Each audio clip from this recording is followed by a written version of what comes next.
Welcome back to PGI, where I am joined with Florida's wide receiver and had a fantastic game, Mr. Caleb Gibbs. He Hey, is, um, again, wide receiver for the Florida Storm, and he had his first kick return touchdown man, against the Queen City Corsairs. How are you doing, man?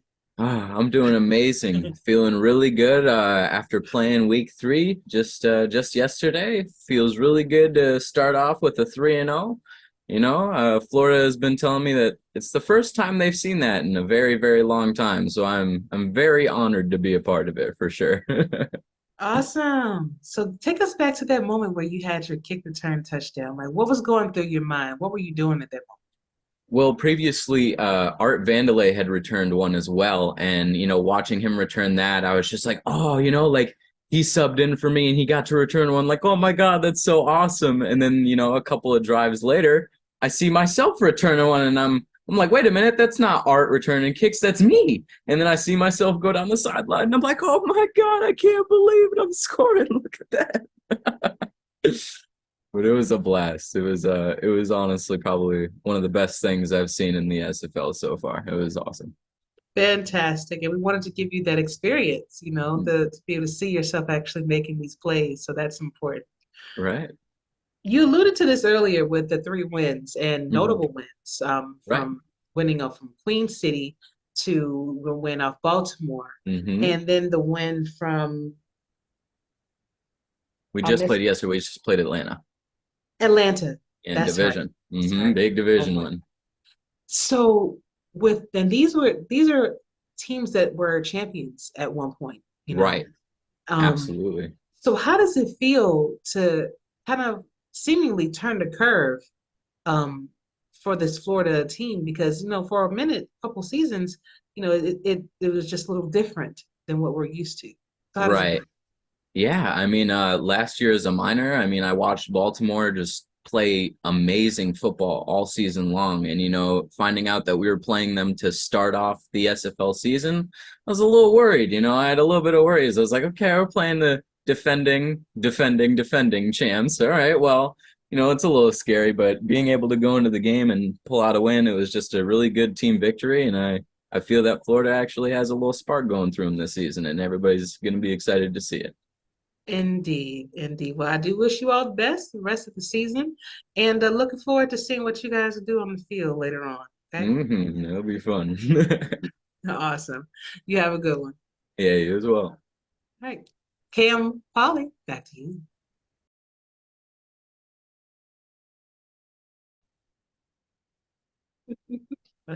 Welcome back to Peach, where I am joined with a very good friend of mine, Mr. Damon Simeon's Aunt Rusty. He is, he is the owner, he is the head coach and Hall of Fame wide receiver for the Houston Headhunters that is now sitting pretty at undefeated 2-0. How you doing, man? I'm doing great. Thank you for having me and requesting for me to come on and chat with you. Yeah, you in that hat. I love it. I gotta say, I gotta ask before we even start. What's the purpose of the hat? The purpose of the hat is it's hunting season. You know, uh, fall is coming up. Hunters out there setting up their blinds. Out there at the deer lease and so forth, and turkey hunting and going on. What is quail hunting, duck hunting?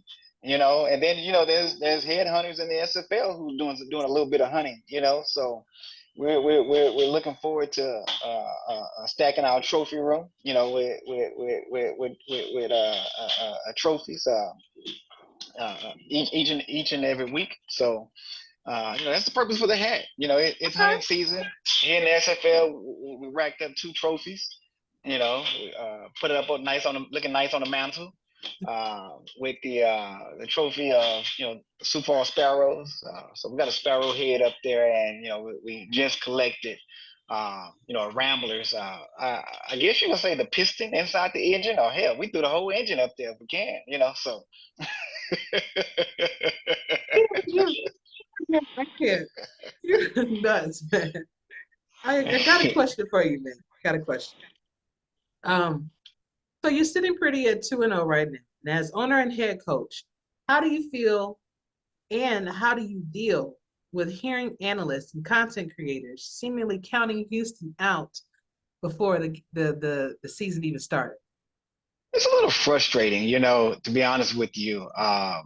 Yeah, we've had, a few down seasons, previously or so, and I guess they're going off of that, they're not going off of the work ethic that's being placed and put, in effect each and every week. You look at last season, season 20, yeah, we started off 1-5, but then we went go on a 5-game win streak, and we just one game shy of making the playoffs, with that last loss to Alamo City, in week 12. So I basically guess that's what they're going off of. DJ Little Hand is messing with my hat. He loves this hat, by the way. He looks like he's about to climb up in my chair and try to get in the frame here, but but It's that's all it. There, good. it is very frustrating that they do count us out and not give us a chance and so forth. Even being 1-0.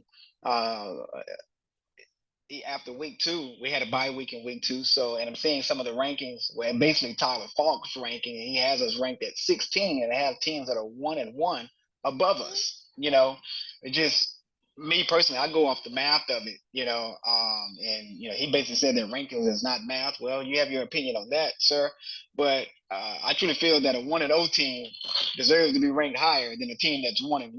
I don't care if they came off a loss. I mean, came off a win in week 2. That doesn't give that team the right to jump a team that doesn't have a loss in their record at all. All right, everybody, and I'm also joined with another member of the Houston Headhunters, Mr. Jaylin Wells, fullback. Man, it's so good to see you, brother. Yeah, good to see you too. Good to see you too. So I got a question for you as well. Okay. How do you feel about being more involved in the run game for this past game in comparison to the last game y'all played? Wait, say it again. Say it again. So how did it feel being more involved for this game as far as in the run for the run game? Oh, it feels great. It feels great. I can't ask for anything more. I like seeing this on that field. I bet you do. So how far do y'all think you guys gonna go this season? Sky's the limit with us. I mean, we got so much talent on our team. We haven't even really tapped into it yet. Okay. It is true. It's true. Sounds good. Well, gentlemen, I want to thank y'all so much for taking time out of your day to come and chill with us and let us know how you feel. I wish you guys nothing but best of luck for the rest of the season. And hopefully, we'll be able to see you down the line in the playoffs. Yeah, I like that. Absolutely. Looking forward to the matchup. All right. Awesome. Thanks again, fellas. Thank you. You're welcome. Cam, Polly, back to you.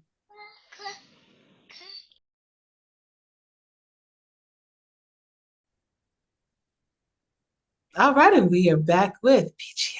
And I'm joined with another good friend of mine that I haven't spoken to in a long time. I'm sorry about that. He is Mr. Chad Stinton. He is the defensive coordinator for the Queen City Corsairs. How are you doing? I am doing great, AJ. How are you? Hey, I'm doing fantastic, man. Good to see you again. Well, kind of, Yeah, I'm at a dog show. That's why I got the camera off, trying to knock down the volume of dogs barking and everything running around. So, No worries, no worries. Thank you for your time. I really appreciate it. oh, not a problem at all. So you guys lost last week by 2 points. It's getting closer and closer. The week 2 loss was a little bit more, but it seems like you guys are closing that gap. But I want to know from you, Coach, how do you feel about going into every game seemingly as the underdog in every matchup? Does that mess with you mentally? Does that mess with the team's morale in the locker room? Not in our locker room. I mean, we know we're going to go into every week as the underdogs. That's just what we expect. Morale wise, it really doesn't mess with our guys. I mean, we've got some good guys. We've got, even rookies stepping up that are scouting for us. They came into our locker room happy. They're happy where they're at. Um, but yeah, we just know that we're still a team rebuilding. So we know how everybody's going to look at us. And we just kind of use that to even work harder. And we're slowly getting there. I mean, we have faced two really tough teams right off the start, especially with Florida and Carolina. And I'm happy I love putting Carolina in that because, I do have a history with that team, love the guys over there. Yep. And losing to that team does kind of hurt a little bit. It does hurt a little bit, but, that's the way football is. Any team for any reason can get beat. So, Emotional content, right? That's what we pay very for. much so. That's what we pay for. That's what we play for. Last question for you. What do you think Queen City has to do overall? And you can just name one thing. Don't want to give away your whole game plan, but what do you think that Queen City has to do in order to overcome the obstacles that are lying ahead, especially the next week's matchup with Charleston? It's kind of funny that you would ask that because we were talking about that today.